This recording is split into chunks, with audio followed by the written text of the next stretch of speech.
Hi everyone, you're welcome back to my YouTube channel. So today I'll be teaching us how you can make a drape on a dress using slash and spread method. It's a more accurate method that fits into the skirt pattern than just draping casually. So let's get started.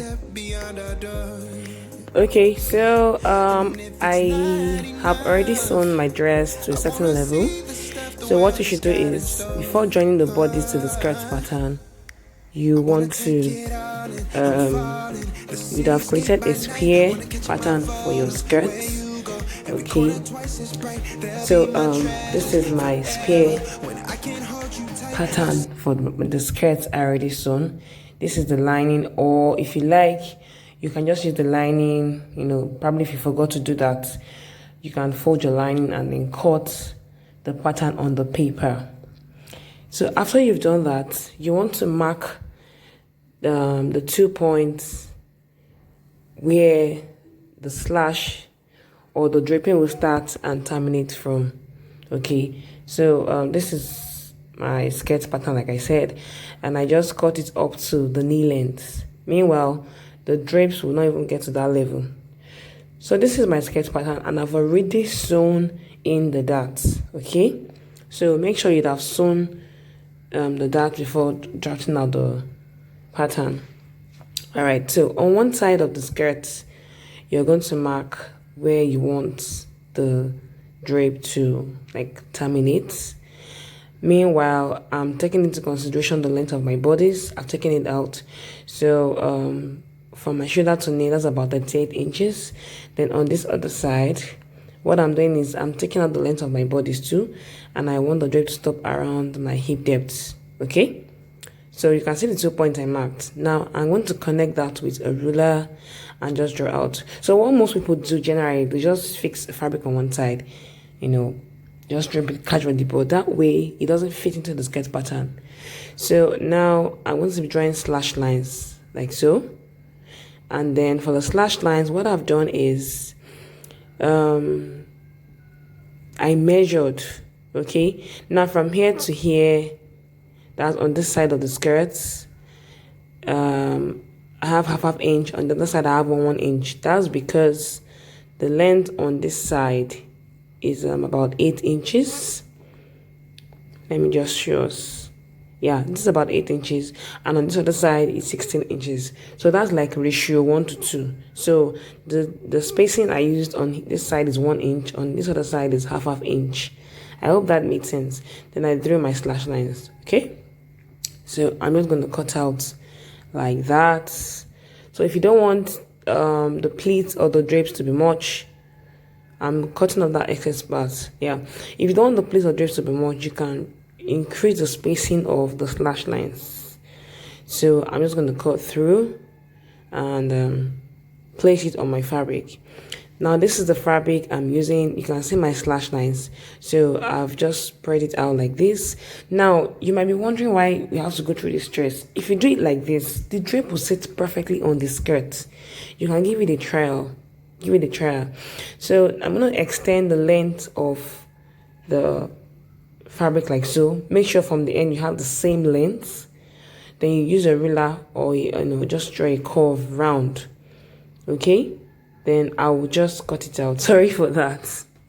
That's my daughter, I'm sorry. Okay, so like that. Then I didn't want to use regular lining, okay, because I know somehow the drapes is going to be showing. So I used another Ankara fabric as a lining. Okay, so I'm just going to cut out like this.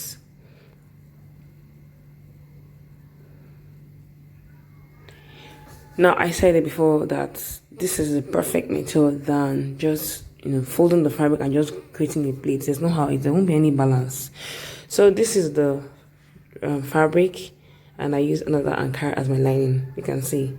Okay, then make sure you take note of what area is upwards. You can see the sign of my chalk showing the direction. Okay, all right, so I'll go ahead and turn here, and also turn the other side. I'll leave the other side open. That part will be fixed to the side seam. Okay, so the drape is ready. So here is it. Okay, Meanwhile, the way I did the skirt, I made the drape to start from my waistline so that to cover by joining as the body to the skirt. So here you just pin it down like this, okay, and then on the fabric you're going to mark where the drape will stop on the other side, which is about 8 inches that we said from the beginning. So I'll just mark it like this. Okay, so by the time you want to drape on either a mannequin or the owner of the dress, you know where to stop. Okay, so this is it. So you have to pin this down, place down first. Okay, so like I said, if you have a mannequin of the person's size, you could actually drape directly on the mannequin, or you could do this as the last part of the fitting of the garment. You could actually drape this on the person. So on the other end here, we know that the drape is going to stop at 8 inches. Okay, you also want to pin it down like this. Now, please don't get me wrong. I didn't say it must stop at 8 inches. If you want your own to come down a little, there's no problem. Okay, you would have done that when you're creating the slash lines. So here, this is it. So if you notice, there is no pleat on this other side because it is not cut through when we're slashing the lines. Okay, so you're just gonna pleat, and then you see how it's gonna come out. Let me just turn it so that we can see what I'm saying. Okay, I think this is a better view. Okay, so like I said, it's either you drape on a mannequin or on the owner of the dress, and this is something you can do after sewing or probably before fixing the zipper. You can call in the owner of the dress and then do the draping so that it will be perfect. It won't be too tight, or you have spacing. So this is how you're going to do. You just be pleating it one after the other like this. Okay, and then if you don't want to have pleats, you can just create like a gathers with your hand, which I'll show us later, using a mannequin as an example. Yeah, so this is if you want to pleat it one by one. This is how it's going to come out. Or yeah, this is my dress form, okay, which is like almost my size. Yeah, so if you don't want to do the regular pleats, you can just gather it. So what you do is you'd have pinned this to the side like that, okay, and this other side, so you'd have pinned it down to the side of the dress form like so. Actually, this dress form is pinnable.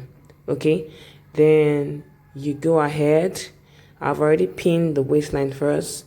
Then you pick the drape or the fabric you're about to drape like so, like this. Okay, and then you can just create your gathers. So the drape it's either pleated or gathered, whichever one you want to do. Okay, so if you were draping on a human being, this is what you're also going to do. You're going to do it like this. Then preferably you can use a needle and thread, to like tack the gathers together, so that by the time you take this off the person or the mannequin, you will still maintain the positioning of the gathers. Probably just use a chalk to chalk it down, and then you go ahead and stitch it on the side seam on the other side. So that's the end of the tutorial. Thank you so much. Bye.